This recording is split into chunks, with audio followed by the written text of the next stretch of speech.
नमस्कार दोस्तों, आप सभी का मेरे चैनल में हार्दिक स्वागत है।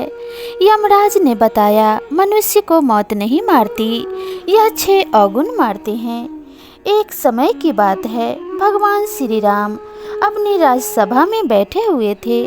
तभी वहाँ पर एक सेवक ने आकर बताया कि आपके पिता तुल्य बूढ़े मंत्री सुमंत की मृत्यु हो गई है। उनकी स्त्री सती होने के लिए आपकी आज्ञा चाहती है। इस प्रकार श्री राम यह बात सुनकर तुरंत सुमंत के घर पहुँचे और वहाँ पर जाकर उन्होंने सुमंत की जन्म कुंडली मंगवाकर देखी तो उन्हें पता चला कि सुमंत की आयु तो 9,999 वर्ष और 11 महीने की थी, जिसमें से सारी आयु तो बीत चुकी थी, केवल 9 दिन शेष बचे हुए थे। यह देखकर प्रभु श्री राम ने गुरु वशिष्ठ को बुलवाया और उनसे कहा, हे गुरुदेव, सतयुग में मनुष्य की आयु 1,00,000 वर्ष की निश्चित की गई है, त्रेता युग में 10,000 वर्ष की निश्चित की गई है, द्वापर युग में 1,000 वर्ष की निश्चित की गई है और कलयुग में 100 वर्ष रखी गई है। फिर भी यमराज ने मेरे राज्य में मेरा अपमान करके इस नियम का उल्लंघन किया है। मेरे मंत्री की आयु अभी पूरी नहीं हुई है, पूरी होने में अभी 9 दिन बाकी हैं, तो उन्हें यमराज यहाँ से कैसे ले गए? मैं भी यमराज को बांध कर ले आऊँगा और सुमंत को जीवित करवाऊँगा। इतना कहकर प्रभु श्री राम गरुड़ पर बैठकर यमराज की नगरी चल दिए। तब रास्ते में उन्होंने पासों में बंधे हुए सुमंत को देखा, जिन्हें यमदूत ले जा रहे थे। देखते ही प्रभु श्री राम ने यमदूतों को मारकर सुमंत को यमदूतों के हाथ से छुड़ा लिया। यह देखकर यमदूतों ने विनयपूर्वक कहा, हे राजा राम, हमने आपका क्या बिगाड़ा है जिसके लिए आपने हमें ऐसा दंड दिया?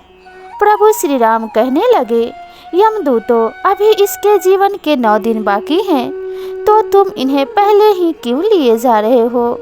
जब इनके जीवन के दिन पूरे हो जाएंगे तब आकर तुम इन्हें ले जाना, तब मैं कुछ नहीं कहूँगा।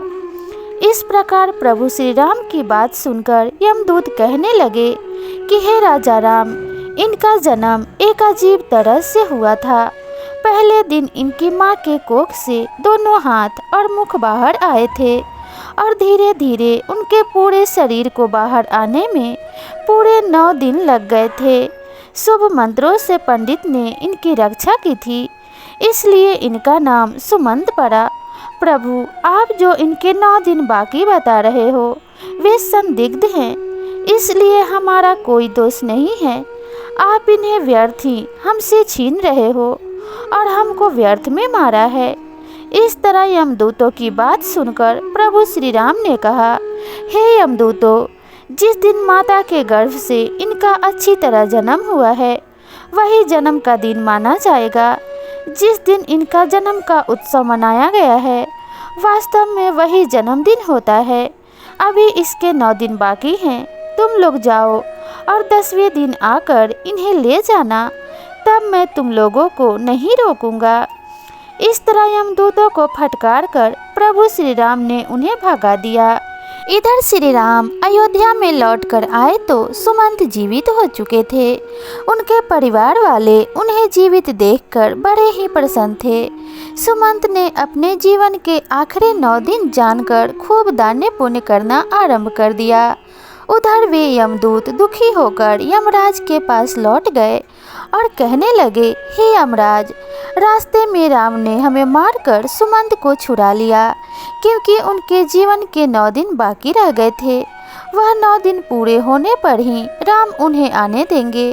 इस प्रकार यमदूतों के मुख से उनकी पराजय की बात सुनकर यमराज क्रोध से लाल पीले हो गए और उन्होंने राम पर आक्रमण करने के लिए इंद्रदेव, अग्निदेव, वायुदेव और जिस जीव देवता से भी सहायता मांगी तो सबने एक ही बात कही, हे यमराज, क्या तुम पागल तो नहीं हो गए हो? विष्णु भगवान के साथ युद्ध करना चाहते हो? चुपचाप यहाँ से अपनी यमपुरी लौट जाओ। श्री राम का तुम क्या ही कर लोगे? जब सब ने यमराज की सहायता करने के लिए मना कर दिया तो यमराज अपनी ही सेना लेकर श्री राम के साथ युद्ध करने के लिए अयोध्या को चल पड़े। वहां पर पहुंचकर चारों ओर से अयोध्या नगरी को घेर लिया। यमराज के द्वारा अयोध्या नगरी को घेरा हुआ देखकर प्रभु श्री राम ने लव को यमराज से युद्ध करने के लिए भेजा। राम के छोटे पुत्र लव और यमराज के बीच भयंकर युद्ध होने लगा। लव के बाणों से यमराज के सभी योद्धा क्षण मात्र में ही धराशायी हो गए। उन सब की यह हालत देखकर यमराज और भी ज्यादा क्रोधित हो उठे। अंत में यमराज ने लव पर अपना यमदंड छोड़ दिया। यमदंड को देखकर लव ने यमराज पर ब्रह्मास्त्र छोड़ दिया, जिसे देखकर यमदंड वापस लौट गया और लव के द्वारा छोड़ा गया ब्रह्मास्त्र यमराज के पीछे पड़ गया। ब्रह्मास्त्र को देखकर यमराज प्राण बचाने के लिए भागने लगे। उधर जब सूर्य देव ने देखा कि ब्रह्मास्त्र से यमराज का बच पाना मुश्किल है, तो घबराकर सूर्य देव राम के छोटे पुत्र लव के पास आए और प्रार्थना करने लगे, हे पुत्र, इस ब्रह्मास्त्र को लौटाकर यमराज के प्राण बचा लो, क्योंकि तुम हमारे वंश में ही उत्पन्न हुए हो और यह यमराज मेरा ही बेटा है। क्या तुम अपने पूर्वज यमराज को मार डालना चाहते हो? इस प्रकार सूर्यदेव के निवेदन पर लव ने ब्रह्मास्त्र को लौटा लिया। तब यमराज अपने पिता सूर्य को आगे करके श्री राम के पास गए और श्री राम ने सूर्य देवता का पूजन किया और यमराज ने श्री राम से क्षमा मांगी। युद्ध भूमि में जितने भी आदमी मारे गए थे, उन पर इंद्रदेव ने अमृत वर्षा करके सबको जीवन दान दिया। इसके बाद श्री राम ने यमराज से कहा कि जब तक मैं अयोध्या नगरी पर शासन कर रहा हूँ, तब तक तुम उन्हीं मनुष्यों को अपने लोक में ले जा सकते हो जिनकी आयु पूर्ण हो चुकी है। उसी दिन से राम ने पूरी पृथ्वी पर यह घोषणा करवा दी कि आज के बाद कोई मनुष्य अपने नित्य कर्म को ना छोड़े, ब्राह्मणों का कोई अपमान ना करे, किसी के साथ द्वेष भाव ना रखे, कोई किसी के धन को ना चुराए और अगर धन चुराएगा तो उसे दंड मिलेगा। दुराचारियों को करादंड दिया जाएगा। धर्म कर्म सदा होता रहे। यदि किसी की अकाल मृत्यु हो तो तुरंत हमारे पास लेकर आए, उसे तुरंत जीवित किया जाएगा। यमराज को भगवान श्री राम ने यह सख्त निर्देश दिया था कि हमारे राज्य में कभी भी किसी की अकाल मृत्यु नहीं होनी चाहिए। तब यमराज ने कहा कि हे प्रभु, मैं तो वैसे भी किसी को नहीं मारता हूँ, सब अपने कर्मों से ही जन्म और मृत्यु पाते हैं, मैं तो निमित्त मात्र हूँ। आयु पूर्ण होने पर मिलने वाले मृत्यु और अकाल मृत्यु का प्राणी स्वयं ही कारण होता है, इसमें किसी का कोई दोष नहीं होता। मुझे तो अपने माध्यम बनाकर आपने जो जिम्मेदारी सौंपी है, मैं तो उसी का पालन कर रहा हूँ। जन्म देने वाले और मारने वाले तो आप हो। आपके द्वारा लिखे गए विधान में से मैं तो किसी के जीवन का ना तो एक क्षण घटा सकता हूँ और ना ही एक क्षण बढ़ा सकता हूँ। यह तो आपके हाथ में है। भगवान, आप चाहें तो मृत्यु का समय पूरा होने के बाद भी प्राणी को आयु प्रदान कर सकते हैं।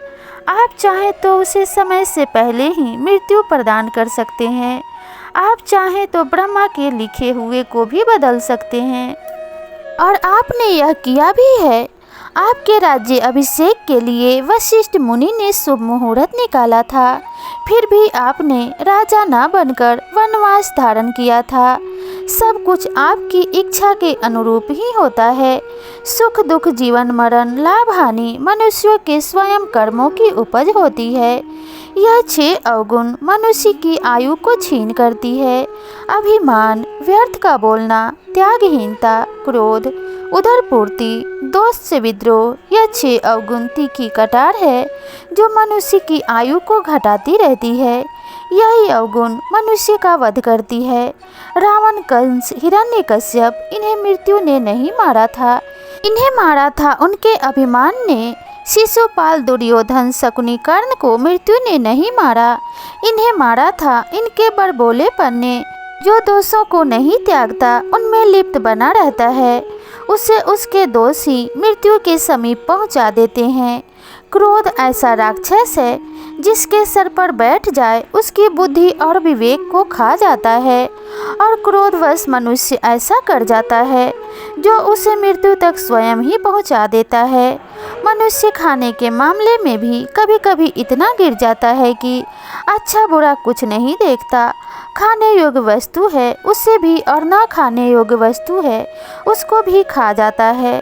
तरह तरह के जहरीले पदार्थों का सेवन करने से अपनी आयु को छीन कर डालता है। इसमें मृत्यु का क्या दोष? दोस्त के साथ जो बुरा बर्ताव करता है, उसे धोखा देता है, उसे अपमानित करता है, वह भी मौत से अपने अच्छे कर्मों को मारता है। प्रभु श्री राम को प्रणाम करके यमराज अपने यमपुरी लौट गए। तो दोस्तों, जो इन दुर्गुणों से बचा रहेगा वे लंबी आयु को प्राप्त करेगा और उसके ऊपर ईश्वर की कृपा सदा बनी रहेगी। तो अगर आपको ये वीडियो पसंद आई हो तो लाइक शेयर करें और हमारे चैनल को ज़रूर सब्सक्राइब करें, और इसे अपने फ्रेंड्स और फैमिली के साथ ज़रूर शेयर करें। और वीडियो कैसी लगी कमेंट बॉक्स में ज़रूर बताएं, और कमेंट में जय श्री राम ज़रूर लिखें।